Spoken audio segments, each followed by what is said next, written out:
The fair catch is signaled for and taken.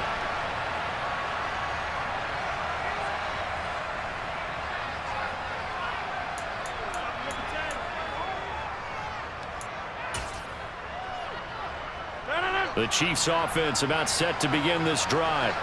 It's a tie football game here. What do you think, Charles, the message was at halftime?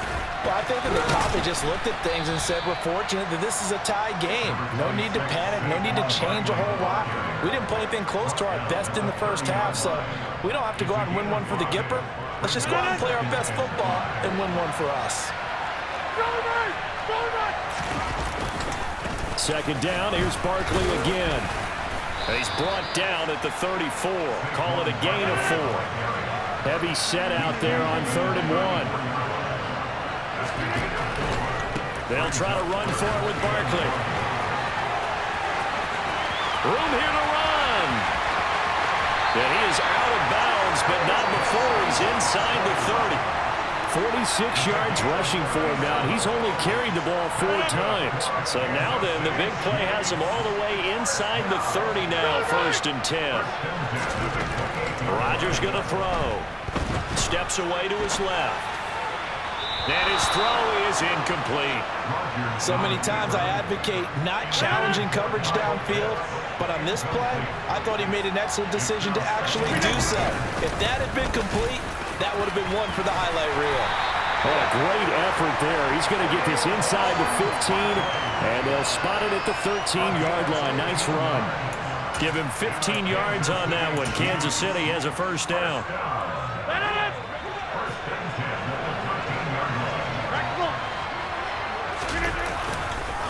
Again, it's Barkley.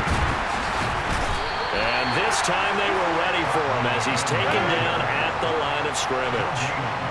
3rd quarter, all tied up. This is 2nd and 10. They'll try the right side here. Barkley. And he takes this into the end zone for a Chiefs touchdown. Saquon Barkley. A 13-yard touchdown run. And the Chiefs have taken the lead as they go right down the field and score on the opening drive of the second half.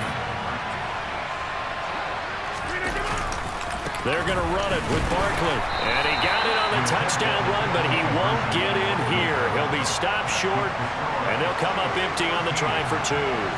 Following the touchdown, ready to kick it away is Carlson. Out of the end zone comes Johnson. And he's only going to make it to the 13-yard line and no further.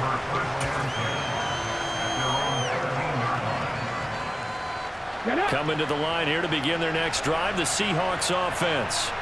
And they'll be working from behind now following the touchdown a moment ago on the opening drive of the half. I think the guys right now, as they go out on offense, they're zeroing in on one big key. They don't have to do anything differently just because they're down on the scoreboard now. The intent is still the same in what they plan to do on offense. The last run got 6, now 2nd and 4. Out of the gun, Griffin. He gets this in the hands of Mixon.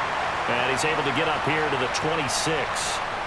So pass interference the call, and that does not look to be going over too well on the defensive side. Or on their sideline, because I believe their head coach is saying right now, hey, you've got to call that both ways.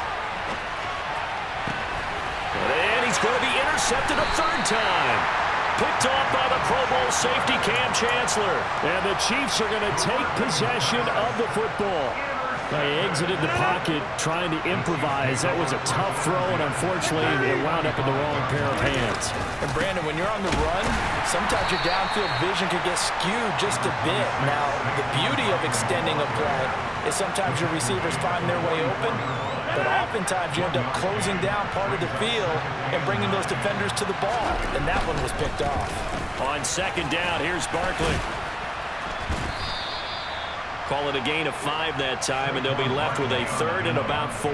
Well, you certainly have to give a little credit here because they're playing this game now at their pace. This is ball control football, sustained runs, taking their time, and making it work. And he won't get to the marker. He's a yard short. A pickup of 3 and leaves him with 4th and 1. for it with Barkley. And they are going to stop him on 4th and 1 as he'll wind up going backwards. The Chiefs tried it, but they're turned away on 4th down. And the Seahawks are going to take over the football. Coming to the line here to begin their next drive, the Seahawks offense.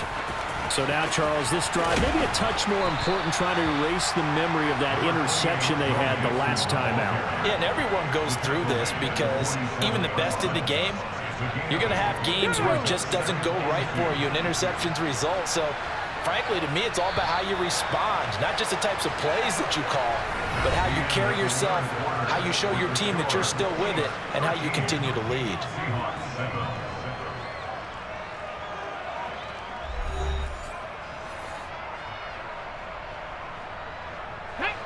Only needing 2 yards on 2nd down. Again, it's Mixon. And a good run here as he'll rumble all the way down to the 40-yard line. 65 yards rushing for him now as he's run it 11 times. A good run there off right tackle in an old-school NFL football. The right side of the offensive line, often known as the nasty side. The left side, usually the technical side. Kind of reminds me of the old Atlanta Falcons 2009, 2010. That's how they constructed their offensive line. So after the run for no gain, here's 2nd and 10. To throw is RG3. It's incomplete. His struggles finding open receivers continue. I don't know the last time I saw him this inconsistent throwing the football. It would be hard to find a date when he was this inconsistent. You know, in his locker, he keeps the word poise printed on an 8.5 by 11 sheet of paper. He needs to find that poise right now. He certainly does. In fact, I would suggest he laminated. To Mixon on the check down. And he's going to be out of bounds down around the 35-yard line.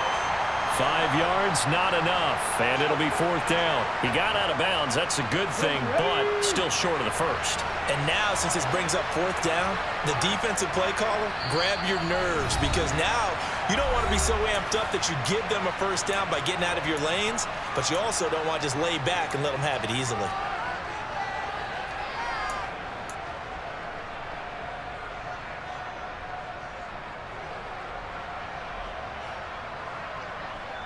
Let's go.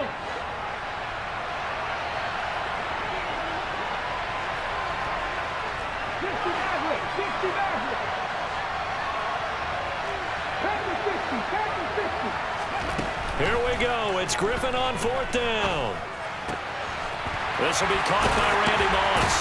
And he's brought down inside the 20 at the 18-yard line. And here we are in the 4th quarter, partner, and watch them drive for what would be a go-ahead touchdown. And you and I both know this is where you need a quarterback who can keep his cool back there. Not just for himself, but to keep the rest of the team relaxed too. Mixon with a first down carry. And they'll lose yardage here. Knocked back to the 19-yard line. They'll lose a yard there, and it's 2nd and 11. An interesting and intriguing decision there defensively because they kept extra DBs on the field despite seeing the multiple tight end look that came out for the offense. I thought they were going to switch out of it. I didn't know if they felt they didn't have time or what the case was. Well, in any event, the extra speed allowed for great penetration as they stuffed that one behind the line of scrimmage. Good coverage downfield led to him taking off, picking up the first down on a 13-yard run.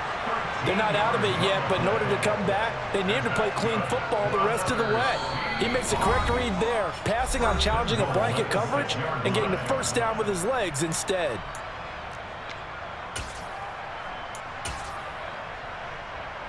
They come up on a 1st and goal and most likely 4-down territory as they need a touchdown and a PAT for the lead. A good display of power, but ultimately it gets him just inside the 5 to the 4 and no further. 2 yards the gain on the keeper, and it's 2nd down. I know a lot of people won't like the draw called in that situation, but every now and then that pops big. In this case, it didn't happen. 2nd and goal from inside the 5. From the gun to give to Mixon. And he will push his way forward down to about the 3-yard line. Call it a gain of a yard as they get a little bit closer here. It's 3rd and goal. 2 straight shots on the ground. Now on 3rd, do you go to the air? I think the possibility exists.